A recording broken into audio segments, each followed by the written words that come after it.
જે એજ્યુકેશન પછી એની બુદ્ધિમાં જે વિકાસ આવવો જોઈએ ને એ નથી આવ્યો.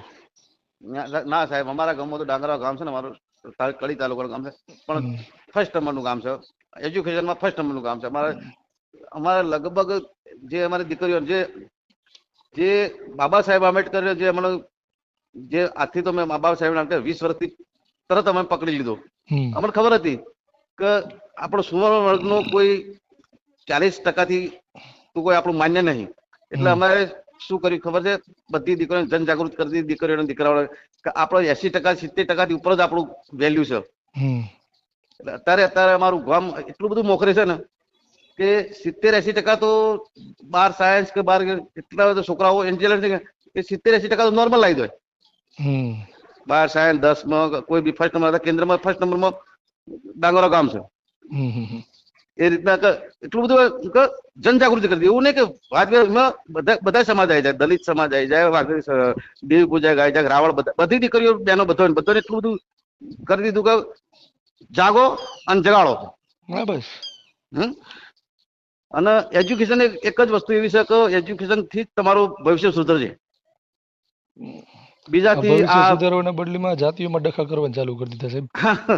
ના, આમાં એવું કશું ને. અમે જો હું નથી ગોમ મનતો કશું નથી, ભોપાળા નથી કહું, માતાજીમાં કશા વાર સુધી મેં મારા લગભગ હું 1995 ભરતી હતો. 99 ની લડાઈને આવ્યો. 99 ની લડાઈમાં હું કારગિલમાં જ હતો.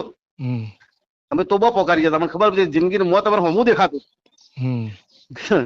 એટલે અમને ખબર પડી છે કે વસ્તુ શું છે, મોત ને જિંદગીનું શું કહેવાય, અમને ખબર પડી જતી. તો ઠીક છે, ભવિષ્ય ભગવાનના કોઈ બી દયાથી બચીને આવી ગયા. એટલે અમે ખુદ જ વિચાર કરીએ કે ના વસ્તુ અને છોકરાનો ભણાવવાનો. ત્યારથી જ મારો છોકરો 12 સાયન્સ પાસ કરી, એજ્યુકેશન કરીને એરફોર્સમાં મોકલ્યો મેં. સરસ. બેબી મારી એરફોર્સમાં છે. એ એરફોર્સની પરીક્ષા આપી, પાસ થઈ, ભરતી થયેલી, પાછી આવતી રહી. જેમ કે મારા જમે હતા ને એ ખુદ એરફોર્સમાં છે. એટલે પછી મને કે પપ્પા કે તમે બે, હું એરફોર્સમાં અને અમારા જમી એરફોર્સમાં. એટલે કે ગમે તે એક તો ઘેર રહેવું પડે. મેં કીધું બધા તો. એટલે પછી મારી બીબી ભરતી થયેલી, પાછા સુરતમાં ભરતી થયેલી, પાછી આવતી રહી. બરાબર. એટલે એજ્યુકેશન તમારું કમ્પ્લીટ. પણ કહેવાનો અર્થ શું છે કે જે અમુક વસ્તુનું જે ના કરવાનું એ આપણે કરીએ છીએ, એ વસ્તુ અલગ. સાચી વાત છે. અને અત્યારે સાહેબ કેવું છે ખબર છે, આ જમાના પ્રમાણે કે નાત જાત વગર જે એજ્યુકેશન ભણે અને બીજાની વાતો કરે ને, એ જ વસ્તુ સારું છે. નાત જાત વગર સેવા ભાવ કરે ને, એ જ કરવાવાળા કરે જ છે સાહેબ. પણ આમાં અત્યારે કેવું છે ખબર, આ દેશની અંદર અત્યારે જાતિનું રાજકારણ થઈ ગયું છે.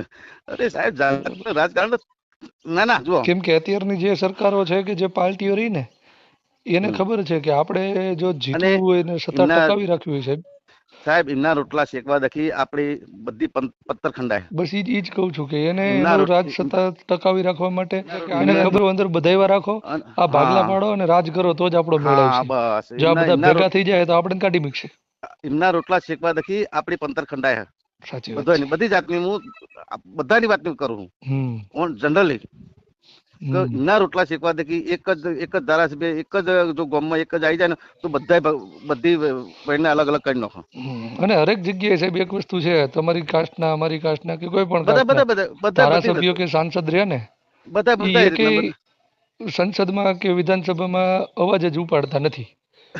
કેમ કે એને ખબર છે કે જો આપણે કંઈક બોલશું ને તો હમણાં નવરા કરીને ઘર બેઠ દે. હા, એ જ એમને બીક છે. અને એમના રોટલા શેકવા દખી આપણને પેલી ઘંટીના પેલા બે પડીઓ વચ્ચે પીસાવો ને, આપણે પીસી નાખે. બસ આપણે એને પ્રતિનિધિ તરીકે ત્યાં મોકલા છે કે આપણું પ્રતિનિધિત્વ કરી અને આપણી જે કાંઈ વિકાસ થતો હોય, બરાબર, આપણને આપણા કાયદાઓ, હક, અધિકારો પ્રમાણે મળવા જોઈએ, એ મળે તો એ સાલાઓની આજે મૂંગા થઈને બેઠા છે.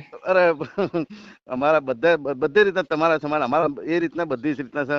પણ સાલા આપણે જે કરવાનું છે એ તો કરતા નથી. અને વાતો બીજી ઉપાડો બીજો લેવાનો. અને જો એમ થાય તો પછી સમાજ, જો એમ લાગે કે આપણે આ રીતના છે તો પછી સમાજના ઠેકાણા, સમાજના ઉપર ઠેકો નાખી દે છે. એટલે પછી સમાજ પાછો લડાઈ ના માટે બસ એ આપણે બાયતા રાખો. અને એવા આવા અમુક નમૂનાઓ છે ને જે ભણવા તો કોઈ દી ગયા ન હોય મારી જેમ, અને મોબાઈલ આવી ગયો હાથમાં. તમે એક વખત કીધું તું પેલું ખબર છે કે સાહેબ અડધી ગોળ દેખાય, હા પેન્ટ તો ખબર, પેન્ટ તો ઢેચણું હોય, પેલા મુસલમાન જેવું પેન્ટ પહેર્યું હોય, હા ઢેચણાથી ફાટેલું હોય, હા બે બાજુ ઢેચણી ગોળ તો અડધી દેખાતી હોય, અને બાલ કર્યા હોય એટલે ત્રણ રંગી, ઉપરથી ભૂરા હોય નીચેથી કાળા હોય ને એવા ચોટલા વાળા સાહેબ, હા એવા વિડીયા મૂકતા હોય, અને એવા કોઈની ખબર જ ના કે શું પ્રાથમિક સ્કૂલ ની બહાર જ ના નીકળ્યો છે, બીજી ચોથા પાંચમા ધોરણ સુધી માંડ પડી ગયો હોય, અને પછી દાડીએ ચડી ગયો હોય. હા, અને પાછો સ્ટેટસ ને સ્ટોરીઓ ને રીલ્સ તો એવા મૂકે જાણે એના બાપ દાદા રજવાડા હોય. વાત સાચી છે. જાણે એમ લાગે કે ના બાદ તો મોટા ઘરણો છે, કોઈ બાપુ છે કોક, પણ એમ તો આપડો ખ્યાલ તો આવી જાય, આપડે તો જો કે કયા સ્ટેટ નો છે, ચોલો છે, ખબર તો પડી જાય જોઈએ એટલે. તોય મૂકતા હોય, પણ આપડે પેલો કશું કહેવા નહીં, મૂકવા દે શું હતું આપણને કોઈ વાંધો ન હોય, બરાબર. આ સ્વતંત્ર દેશના સ્વતંત્ર નાગરિકો છે, બધાને પોતપોતાની રીતે જીવવાનો હક છે, બધું કરતા હોય કરવા દેવાનું, આપણને ક્યાંય વાંધો ન હોય.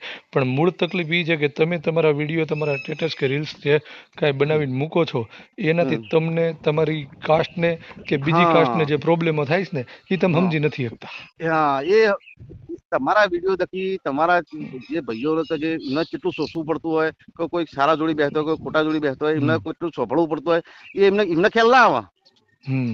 એમને તો એમના વિડીયો ઇન્સ્ટાગ્રામ ઉપર જે મૂકે ને એમનાથી જ એમની ધૂન જ હોય. મને ઘણા સાહેબ એવા લોકો ફોન કરે મારા ને મારા, કે વસંતભાઈ તમે જે આ બધી લડાઈ લડો છો ને તમે જે આ વિડીયો મૂકો છો, એનાથી છેવાડાના ગામડાઓમાં જે આપણા લોકો રહીશ ને એને કે વધારે તકલીફ થાય છે.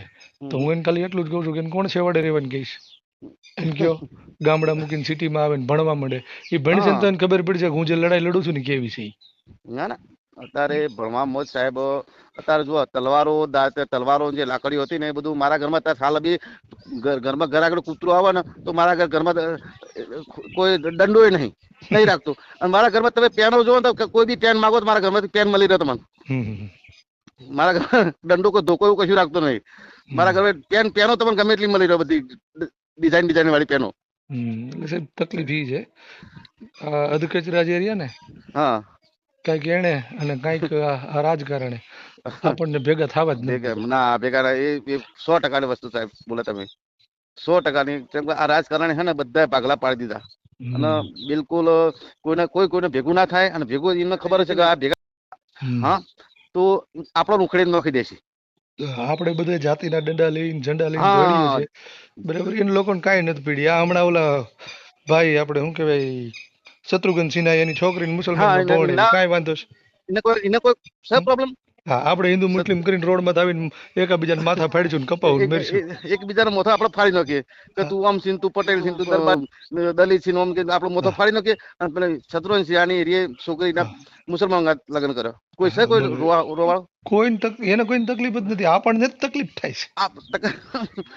એટલે આ જે છે ને એ આપણું સમજવામાં ફેર છે, અને એજ્યુકેશન નો ફેર છે. સમજવામાં ફેર છે અને એજ્યુકેશન નો ફેર છે, વત્તા શું કહેવાય જે આપણી માઇન્ડ છે, બુદ્ધિ છે ને એ બુદ્ધિ નો ફેર છે. હવે આપણે અત્યારે એક સાહેબ હમણાં શું કહેવાય આ મહિનામાં અત્યારે આપણે ઓલી કાવડ યાત્રા નીકળે, હા કાવડ બરાબર. હવે હજારોની સંખ્યામાં છોકરાઓ કાવડ લઈને નીકળતા હોય. મેં એક નાનો એવો હમણાં વિડીયો જોયો હતો, એમાં એક ભાઈ બધાને પૂછતો હતો કે ભાઈ તમે કઈ કઈ જાતિના છો. જે કઈ જાતિઓ પૂછી ને એમાં SC ST ને OBC જ હતા. યાદવ બધા યાદવ જ હતા લગભગ, યાદવ ના પાસી એવા હતા. એટલે આ જે બધા રહ્યા ને ઈ જ હતા. કેમ ભાઈ કોઈ નેતાનો, કોઈ રાજકારણીનો કે કોઈ મોટા સ્ટાર નો છોકરો કાવડ લઈને નથી નીકળતો? ના કોઈ નહીં, બધા તકલીફ એ છે. અને આવડા બુદ્ધિ વગર સમજતા નથી કોઈ વાતમાં. બુદ્ધિ વગર બિલકુલ. અમે થોડા અમારા સમાજ માટે અમે જાગૃતતા કરવા માંગીએ કે ભાઈ ભેદભાવ અમે તો કદી અમારા ગામમાં કદી કોઈ ભેદભાવ રાખતો જ નહીં. અમારા ગામમાં લગભગ દર વર્ષે જે આખું ગામ જમાડીએ ને, આખું ગામ અમારા ગામમાં લગભગ 10 થી 15 વખત અમારું ગામ દર વર્ષે જમા. કોક ને કોક એવી પાર્ટી મળી જાય તો ગામ આખું 10 એમાં બધા બધી નાતના કોઈ બી ગામ આખું ગામ જમે, એમાં કોઈ બી બધાને બધી જાતના બધા જમતા હોય ભેગા. એવું કોઈ રાખતા જ નહીં અમે. હરિજન, રાવળ, પ્રજાપતિ, દરબાર, ઠાકોર, પટેલ બધા ફેર જ પડતો નથી. આ તો હવે આપણને શું છે કે જાતિઓમાં વેચી નાખ્યા છે, બાકી બધા માણસ સરખા જ છે. તમે ગમે તે કોઈ બી ઓગળી થી કાપો, તમે કોઈ બી ઓગળી માંથી કોઈ લોહી નીકળે, પાણી થોડું નીકળે. અને અમારા તો શું સાહેબ ખબર, હું તો આર્મીમાં છું, એટલે હું તો ઠેઠથી પહેલાથી જ ભરતી નતો ત્યારથી જ હું તો આવો ભેદભાવ નહીં રાખતો. પહેલાથી જ ભેદભાવ નહીં રાખેલો. કેમ કે આપણને એવું કોઈને શીખવાડ્યું જ નહીં કે પેલું કે મારો ગુરુ નહીં, હું ખુદ જ ગુરુ મારો છું. મારા બાબાનો ગુરુ હું છું. મારા બાબુ અત્યારે હાલ બી એવું ને એને કશી ખબર પડે નહીં. તો જો કે એજ્યુકેશન છે, ઇંગ્લિશ મીડિયમ ભણેલો, એટલે એને તો આવી નહીં કે એસટી ઓબીસી નું. પપ્પા કે એસટી ઓબીસી નું કહેવાય તારે બધું જો તું તારી નોકરી કર્યા કરતો, તારે એસટી ઓબીસી બધું તારે નહીં જોવાનું, એટલે પાછળથી ખબર પડશે તને. એટલે એ રીતના આપડે બધા શીખવાડવાનું કે ભાઈ આ કહેવાનું આ કહેવાય ને, આપડે શું કહેવાય શીખવાડવું પડે. સાચી વાત છે. આપડે માણસ છીએ તો આપડે માણસ જ છીએ ભાઈ. હોમલે માણસ બસ એટલી જ ભાવનાઓ રાખવાની, બીજી કઈ નથી. સારું, ઓકે બરાબર. જી સાહેબ, મજા આવી. બસ મજા આવી. ઓકે, જો કોઈ બી તકલીફ હોય તો કોઈ હા ના હોય તો આપણને કરજો ફોન, કશો વાંધો નહીં, આપણે સેવામાં હાજર છીએ. કશો વાંધો. જી સાહેબ, જી સાહેબ. ઓકે, નમસ્તે, જય માતાજી. જય માતાજી.